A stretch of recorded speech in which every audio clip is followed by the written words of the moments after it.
Bonjour, bonjour et bienvenue dans les défis à petit prix. Alors comme chaque jeudi, je suis là, je relève un défi que tu m'as lancé pour t'aider à cuisiner à petit prix. Salut Julien. Alors, t'aimes le sport, t'aimes le Japon? Eh bien, ça tombe bien parce qu'aujourd'hui, on a un défi un petit peu particulier. En effet, un coach de sumo est venu me dire que son protégé voulait tester un régime différent et du coup, il a pensé à toi. Alors, il te propose de relever le défi de Kaiko et de préparer un menu japonais à moins de 5 € par personne.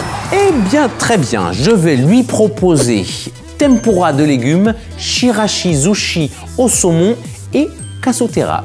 Alors, je sais pas si ça va l'aider pour son régime, mais en tout cas, je suis sûr que ça va lui plaire. Hajime.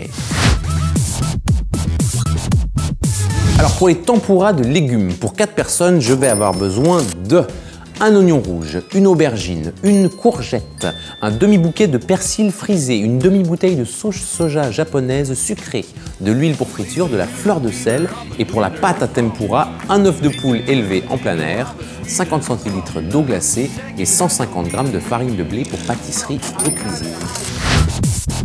On commence par peler l'oignon en le coupant en deux dans la hauteur. On coupe les demi-oignons, l'aubergine et la courgette en rondelles de 5 mm d'épaisseur. On effeuille le persil. On fait chauffer 5 cm d'huile de friture dans une poêle. Ensuite, on prépare la pâte à tempura. Pour ça, on mélange l'eau glacée et l'œuf, puis on incorpore rapidement la farine avec une fourchette. Quand l'huile est bien chaude, une goutte de pâte tempura jetée dans l'huile remonte immédiatement en bouillonnant. On plonge les légumes et les feuilles de persil dans la pâte avec une pince, puis dans le bain de friture. Et dès que les beignets sont dorés, on les retire de la friture avec une écumoire et on les dépose sur un plat tapissé de papier absorbant. On les saupoudre ensuite avec un peu de fleur de sel. On sert sans tarder avec la sauce soja répartie dans des coupelles. Bonjour Julien, et merci pour tes petits mets. Je vais te confier un secret. J'en ai marre de manger du riz tout le temps. Moi, je veux manger tes petits plats. Le coach, il croit que je dois faire le régime pour gagner mes combats. Mais moi, je vais m'entraîner dur pour après manger ce qui me plaît.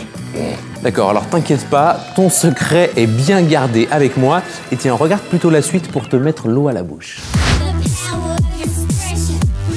Pour les shirashi zushi au saumon, je vais avoir besoin de, d'abord pour le riz vinaigré, 400 g de riz spécial risotto, 5 cl de vinaigre de vin blanc, 3 cl d'eau, un demi-citron jaune, 50 g de sucre en poudre et 30 g de sel fin.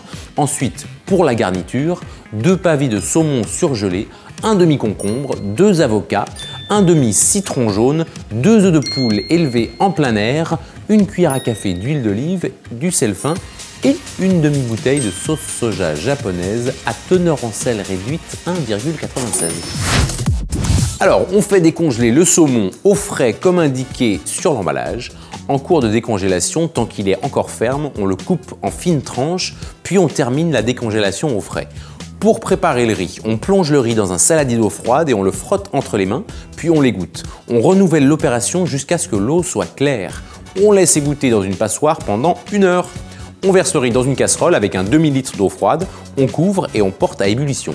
Au bout de 5 minutes, on réduit le feu et on laisse frémir pendant 12 minutes sans retirer le couvercle. On retire du feu et on laisse reposer avec le couvercle pendant 15 minutes. On transfère ensuite le riz dans un grand plat légèrement humidifié. On mélange le vinaigre, l'eau, le jus du demi-citron, le sucre et le sel jusqu'à ce que ces deux derniers soient dissous. On incorpore ce liquide au riz sans l'écraser en mélangeant avec une spatule mouillée. On couvre avec un torchon humide et on laisse refroidir. On pèle ensuite le concombre avec un couteau économe en laissant des bandes de peau. On le coupe en deux dans la longueur, on retire les pépins à l'aide d'une petite cuillère et on coupe la chair en fines lamelles. On pèle et on dénoyote les avocats, on coupe la chair en fines lamelles et on les arrose avec le jus du demi-citron. On casse les œufs dans un bol, on les bat avec l'huile et une pincée de sel, on fait chauffer une poêle anti-adhésive à feu moyen et on y fait cuire les œufs en plusieurs fois comme de fines crêpes. On les coupe ensuite en lanières. Pour finir, on dispose le riz dans 4 bols, puis on répartit les tranches de saumon cru, l'avocat, le concombre et les lamelles d'omelette. On sert avec de la sauce soja. Alors, petite note, pour le riz vinaigré, on utilise habituellement du vinaigre de riz qu'on trouve dans les épiceries asiatiques, mais à défaut, on peut utiliser du vinaigre de vin blanc ou du vinaigre de riz dilué avec de l'eau et un peu de jus de citron. Julien, j'espère juste que son entraîneur ne se rendra pas compte de ton petit jeu parce que je te signale qu'il est ceinture noire de judo. Alors moi, j'ai rien à voir avec cette histoire, je ne veux pas finir en pièces. Hein. Non mais regardez-moi ce poltron. Ouais, et au lieu de trembler, regarde plutôt ce qui suit, tiens. Alors pour le Casutera, toujours pour 4 personnes, je vais avoir besoin de 5 œufs de poule élevés en plein air, 130 g de sucre en poudre, 50 g de miel de fleurs doux et onctueux, 20 g de crème fraîche épaisse de Normandie, 30% de matière grasse, 100 g de farine de blé pour pâtisserie et cuisine, une cuillère à café de levure chimique, une pincée de sel et pour servir, 4 sachets de thé vert. Alors on préchauffe le four à 180 degrés, on sépare les blancs des jaunes d'œufs, on fouette les jaunes et le sucre jusqu'à ce que le mélange gonfle et blanchisse, on incorpore le miel, la crème fraîche, la farine, la levure et on mélange bien. On bat ensuite les blancs d'œufs en neige ferme avec la pincée de sel, on les incorpore délicatement en 3 fois au mélange précédent. On verse la pâte dans un moule carré chemisé de papier cuisson, on tapote le moule délicatement sur le plan de travail pour faire partir les éventuelles bulles d'air. On enfourne ensuite pour 45 minutes. On vérifie la cuisson en plantant la lame d'un couteau au cœur du gâteau. Elle doit ressortir propre. On laisse refroidir avant de démouler. On découpe les côtés du gâteau. Seul le dessus et le dessous doivent rester dorés. Puis on coupe en parts égales et on sert avec le thé vert. Ah Julien, c'est trop bon ce que tu m'as préparé.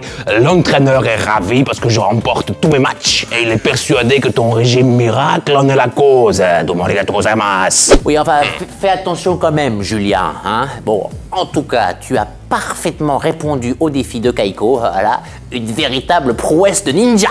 Et voilà Kaiko, ton défi est réussi. Menu japonais pour moins de 5 € par personne. Puis à la semaine prochaine pour un nouveau défi. Ah, so desu ka. Si toi aussi tu en as marre de manger que du riz, abonne-toi à la chaîne Marmiton, regarde un autre épisode ou laisse un commentaire. Sayonara.